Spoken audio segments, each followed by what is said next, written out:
Ground Zero. You call yourself the premier wrestling training facility in Rochester, New York. You've got a slogan, a mantra, respect the craft. And that's what you preach, isn't it?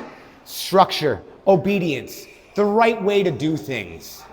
But craft without chaos, that's just repetition. That's control dressed up as pride. My name is Brian DeVille. I am the agent of chaos, and I didn't come alone. This is Groff, the native wolf, violence made flesh. He didn't come here to learn. He came here to tear through what you've built. Your students, your rules, your sanctuary. And we didn't come for a spot. We came here to destroy your foundations. Ground Zero, consider this the first crack. And chaos is spreading.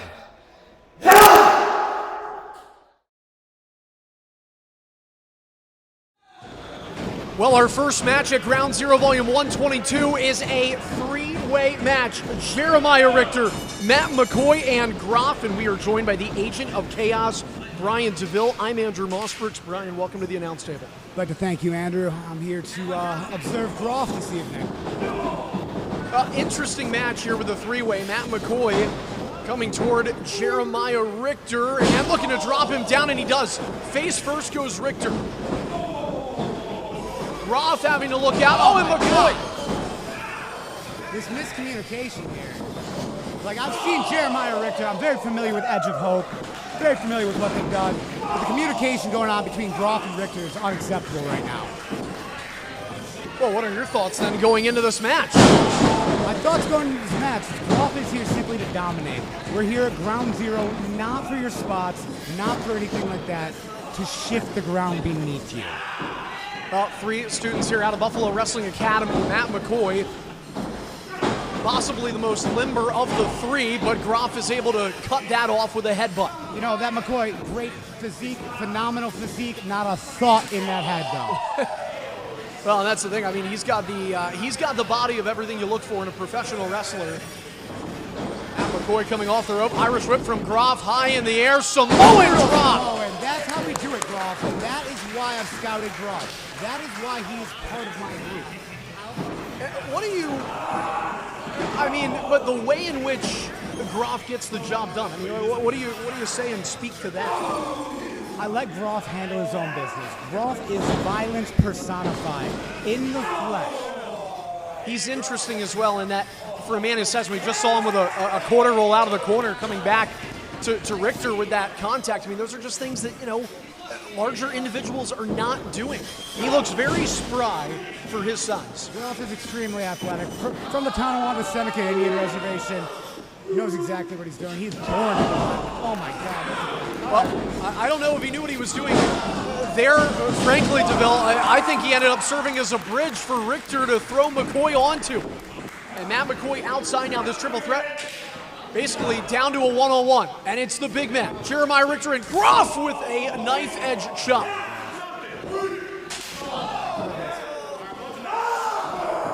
Unfazed. Groff is completely unfazed by Jeremiah Richter right now. Well, I don't know how you can't be phased by Richter, but these are two men made of meat going at one another. Oh! Well, Richter, Edge of Hope, which are not afraid at times to cut corners when they need to. Listen, I've seen Edge of Hope for a long time. I have respect for them, but right now this is about respect. This is about getting jobs done. This is about destruction. There's a destructive leg drop. Richter could have it here too, and McCoy returns to the fray from the outside. Forearm strikes, McCoy backing up Richter into the corner. And he'll look across the way. Richter going to use size to his advantage, turn the reversal, springing out as McCoy, and he got caught. And, snake eyes. Right into the turnbuckle. McCoy brought back to the ring, gut wrench, power bomb by Jeremiah Richter. But here's the thing, Richter needs to turn around. He doesn't know the mess behind it. There he is. That's the challenge of these multi-man matches. You can't help but focus on one opponent at a time, but the second you do, you leave your eyes off of another adversary. See, that wasn't instant there. That was habit. Habit gets punished. Here is Richter. Groff waiting for him, it looks like. Pass by, comes back, another Samoan drop in the match. And Groff, I think he's got it. 1, 2, and oh! Matt McCoy jumping off the top rope with a senton, breaking up the paint. McCoy keeping this match alive. It was a millisecond from being done. Confidence on the outside. That's all costume from McCoy. Notice a shoulder tackle that you would typically see. Both men still have their feet on the ground. McCoy, knowing that he's giving up size, has to literally throw his entire body at Groff just to get him down. There's a reversal. Groff sets him out. Both men in the corner. Richter's going to feel it alone. McCoy waits. And down goes Groff. Groff, kick out. I was going to say there, Brian, I think your trained assassin was in some trouble. A little bit here. That's not frequent, though. That's not something you should get used to. McCoy and Richter, size advantage goes Richter. McCoy with a little bit more wrestling IQ. Into the corner, it's Richter, and McCoy goes toward him, taken into the buckle by himself. Good reversal. Boots to the face coming out of the corner. And here comes Groff back into the match. Wise. I taught him that. Oh, and that's using the ring and its pieces to the advantage as McCoy gets laid out by Richter. Watch this. Oh!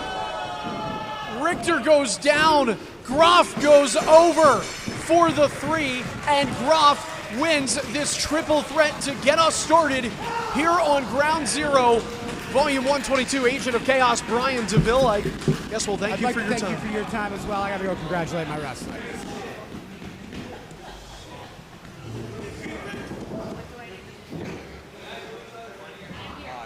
September.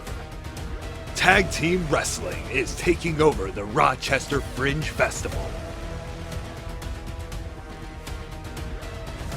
The Dunn and Marcos Cup, September 13th and September 14th.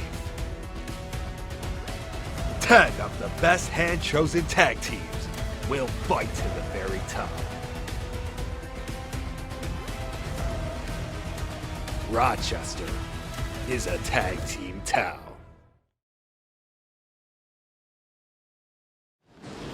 Ground Zero, Volume 122 rolls on. Our next match is Brennen the First against everyone's ultimate fantasy, Leila James. And judging by your room, Malcolm, I'd say that's true.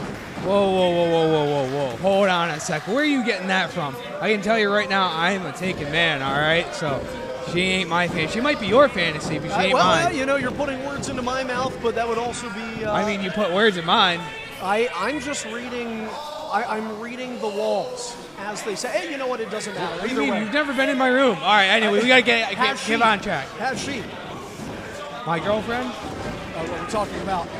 I don't know how Leila James is doing. But well, here we go. Let's get back to the action. We got a good collar and elbow tie up. Brennen forcing Leila back into the corner. The other thing is here that regardless of Leila being everyone's ultimate fantasy, her worst nightmare could be the fact that Brennen the First is joined by his Horde of Conquest compadres in the corner, so it kind of feels like a handicap match. It essentially is a handicap match. Oh, my. Yeah. Oh! Leila having to roll out from that. Yeah, right hook she took. Brennen not pulling punches here in this one. And the world champion CJ Settles watching on as Leila James slides back underneath the bottom rope and in. Oh, she's losing it now. I think she may have ruptured an eardrum of Brennen. He was looking like he was struggling there. Leila James not happy after that right hook she took. And I think she's well within reason to feel that way. I'd be the same way if I took a right hook like that. Echoing throughout the chambers here at Ground Zero, and into the chest of James goes Brennen, and down goes Leila. Now Brennen hitting the ropes, jumping over. Leapfrog. Nice. Leapfrog by Leila. Oh, went for the hip toss, not working. Oh! Well, Brennen, getting it that way. he did a good job of cutting it off. And then look at the chest of Brennen. It is light. Oh, what a leg kick. Rolling with him. Man. What a nice maneuver there. A burst of offense coming from Leila James, and now it's a timeout called by Brennen. Yeah, Brennen in desperate need of a timeout. I don't think he knows what hit him. I think CJ's maybe trying to not only give him a breather, but just, I mean, right from our viewpoint, the palm strikes across the chest from those chops by Leila James. I mean, he looks like a Christmas tree right now. Oh, absolutely. Oh. Good reversal there from Brennen. Oh, all to the top rope, his back turn. Leila's got to watch out. Oh, my. You know, wow. I've never seen Brennen do something like that. That's a first for me. Well, you know, when you're with Court of Conquest, you ride with winners, and when you ride with the world champion, you try to take on the tutelage of CJ Settles. I'm not sure that that's a move CJ himself would do. No. One that they could talk about. Maybe something he picked up from the hired gun of Dakota Orion, but anyway, Brennen the first back in control of this match. Forearm right into the neck and chin area of Leila James. She's floated over by Brennen, turns back toward her, drop kick, and that gets her right on the jaw. Confident pin by Brennen, and you know, one thing they tell you, and of course Malcolm Calloway here, a man who's been inside the squared circle before, when you go for a pin, you want to get at that deep hook of the leg to make it harder to kick out. Brennen not really doing that. Yeah, you having a deep cinch in on a pin fall cover to make sure you obviously roll your weight back onto their shoulders, grab both legs, and try and decrease your opponent's ability to kick out. But with a lackadaisical pin, well, you don't be surprised if they kick out. Yeah, well, Brennen kind of doing that, but he has continued with the offense since knee to the sternum. Now reverse counter, and right again attacking that abdomen region of Leila James. And Leila just kind of like coming off the ropes, just full speed right into that kick. Got a lot of force behind that. You could see her face on the mat was kind of gasping for air, trying to get something back in those lungs as Brennen has been taking it out of her. Leila turning to the corner, and again pressing those hands across the chest of Brennen the first, who responds with a clothesline. Just the look and the demeanor on Brennen the first as he's just plotting and carrying through all this destruction on Leila James. Yeah, he's got kind of a chin lock, but he's trying to get that bicep underneath the chin and more into the throat to really basically suffocate Leila James, who is continuing to take the blunt force of Brennen the first. Oh, nice Pele kick. Yeah, a little bit of a Pele there from Brennen. Pin again. I would have been a little careful about that. I mean, he's so close to talk about ring positioning. He was a little too close to those ropes, and Leila could have just easily gotten a rope break right there. Yeah, and I think the offense of Brennen has kind of left Leila disoriented. It probably would have been easier for her to grab the rope. Instead, she uses that extra force to kick out, and we'll see if that comes back to haunt her as this match rolls on. Here is Brennen shotgunning himself out of the corner into that knee. And, well, got her in X-rated area. You want to talk about that? Or? Nope.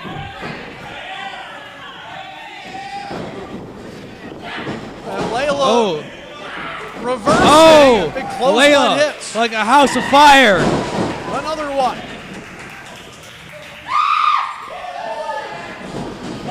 Body splash into the corner. Send him back to the other side. And another. This is like Surfer Sting. Oh, butterfly suplex. Underhook suplex. And Leila James getting the crowd into it.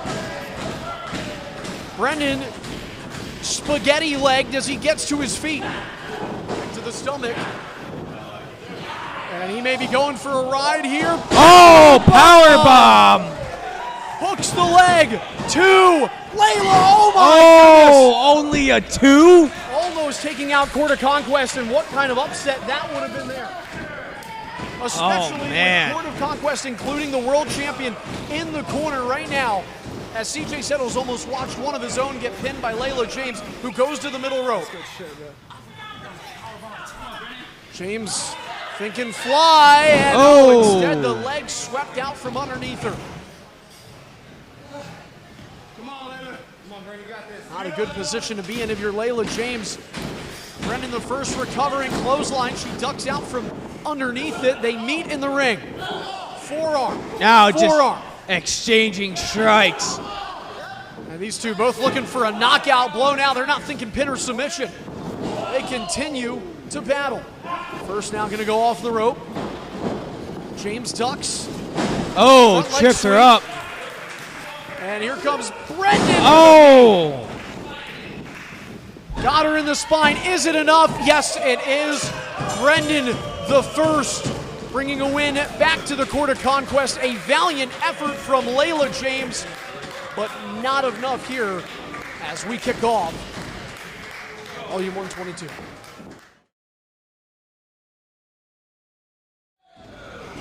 Our main event here at Ground Zero Volume 122 is for the EWF Next Level Championship.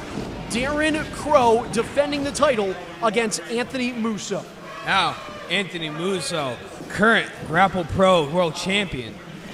So, kind of a little bit of a champion versus champion here. Yeah. Obviously, Anthony doesn't have his championship here with him, but sure, he would love to bring home some extra gold today.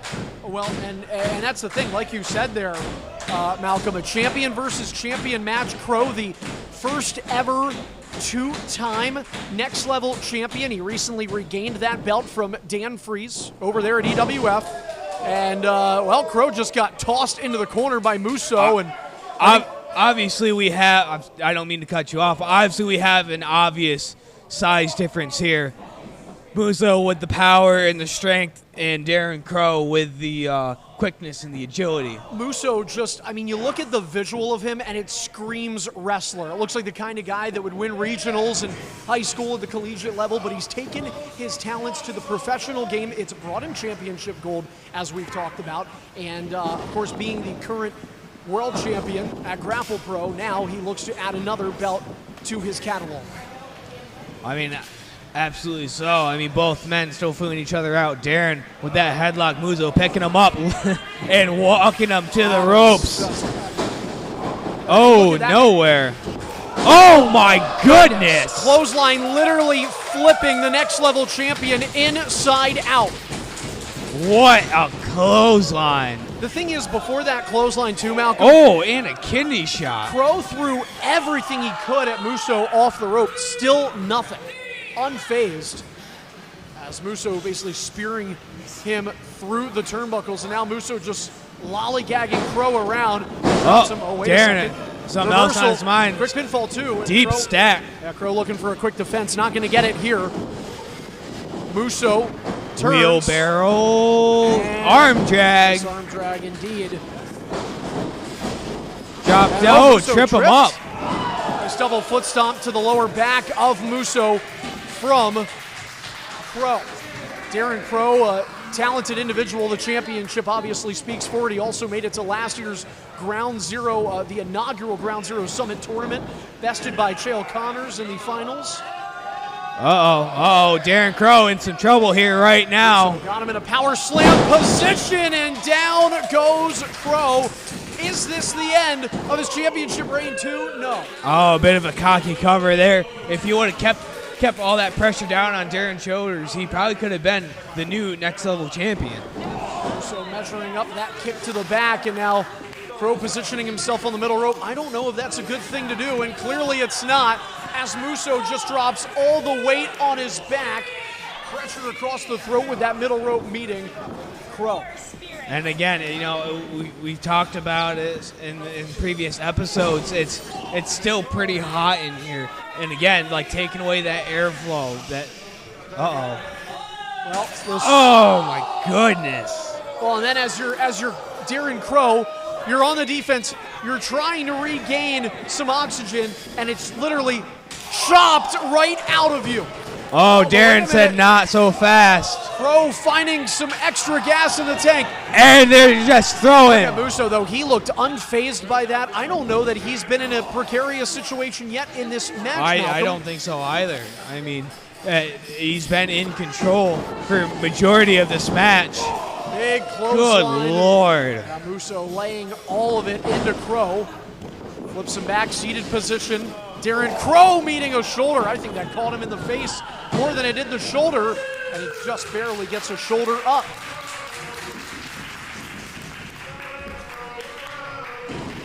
Again, Now. main event here. Our good friends at EWF, along with Ground Zero, allowing for these championships to be defended on opposite areas here in the Western New York region. It's Darren Crowe looking to defend his championship successfully. Oh, and he that gets turned kitchen sink. inside out. That knee almost piercing through the stomach of Darren Crowe, courtesy of Anthony Musso. I mean, if this match just continues like this, I'm pretty certain we're going to have a new champion. I mean, oh Oh. no. Crowe's also hung up on the ropes right now. That's limiting his mobility. Musso, another shot, slinging skin off of Darren Crowe. Next level champion is in trouble here. Oh my God. It sound like gunshots. You have felt those chops before. What are they like? I mean, not from Musso, but I've taken chops from some people who can throw them just as hard, if not harder, and I'm going to tell you right now, they suck. They absolutely suck. A reverse, I guess we'll call it a 916. Hitting him from the back there was Darren Crowe. And Crowe banging his head off the mat, trying to psych himself up. Oh, He goes toward Musso caught him. Oh, Oh! and Musso carrying him across the ring and drilling him before folding him out with a suplex. Two. Oh! Only a 2. Musso nearly bringing home this EWF Next Level Championship. Now, Musso, what has he got to do to keep him down? And again, back to that rear chin lock, driving all the air out of Darren Crowe's body. Darren Crowe starting to muster. What does he have left in the tank? He's taking a lot of punishment. Oh! You know, I talked about Musso earlier. You know, him wearing a singlet kind of looks like a real wrestler's wrestler. That's a wrestling move right there. Just applying all of the weight as your opponent is trying to get up and keeping this lock on. As Crowe, again, getting to his feet and Musso keeping him in half. Oh, now what's he thinking here? He's staring at that top turnbuckle across the way there, Is he Malcolm. thinking like a buckle bomb? Is that what he's thinking? If he does, this could be the end. Crowe has got to get out of there. Crowe has got to get out of there. Oh. Punches to the head. Crowe's Musso fighting. walking him closer. Hurricane Rana reversal. And Anthony Musso hitting his head off of that middle buckle. Now, Darren Crowe taking some time to recover, regain his bearings, think what does he have to do to make sure he has a successful title defense. Crowe getting back to his feet, ducks underneath a chop, and then delivers a forearm to Musso. Another forearm to Musso. Now a kick. It's reversed inside out, and he catches him with a heel kick. Crowe with speed off the rope. Darren with a Lion moonsault. salt. 1, 2. Only a 2. Oh, so close is Anthony Musso to being vanquished. Darren Crowe starting to have to dig down deep in the bag of tricks. Again, Crowe, the first ever two-time EWF Next Level champion. He regained that belt from Dan Freeze recently. Oh, you mean Don Freeze? Don Freeze, excuse me. Beg your pardon. Oh, God. Big chop across. Whoa! Pulls him into a spine buster. Musso Deep stack. looking for the belt. Does not Oh work. no, I think he pulled him up on purpose. Oh, wait a minute. Boston Crab, double-legged Boston Crab locked in. You know, the neurons in Darren Crowe's back must be on fire right now. And for that to be following a spine buster, right? All the pain that's already on that back. Darren, so close to grabbing the rope, and he got it. He gets there. Musso's got to let go. He's going to end up losing the match on disqualification. Finally does break the hold. Now, Darren. Oh, Musso saw it coming. Oh, Darren blocked. Oh, back elbow. Crowe springing himself back into the ring. Nice drop kick, a missile variety from the second rope. 2. And Musso keeps going. I'll tell you what, this has been one hell of a main event. Absolute banger here at the Banger Factory. As they call it, we have seen some great matches here on Volume 122. Stuff you catch every single week with Ground Zero here on Ground Zero's official YouTube channel. Oh, looking for it. Oh, no. Oh, my. Gets stopped and cut off with a forearm and dropped. Taken inside out. Do we have a new champion? No. No, we don't. They're still going at it. This is where Musso looks almost confused. What do I have to do to put this guy away? Well, Darren's always been known to be super resilient. And he got it that time. He got him. He reversed him. Crowe got him. And that will do it. Crowe retains the EWF Next Level Championship in an unbelievable match against Anthony Musso. That is going to do it for us here tonight at Ground Zero Volume 122. Always remember to respect the craft, and we will see you next week with Volume 123 right back here on Ground Zero's YouTube channel.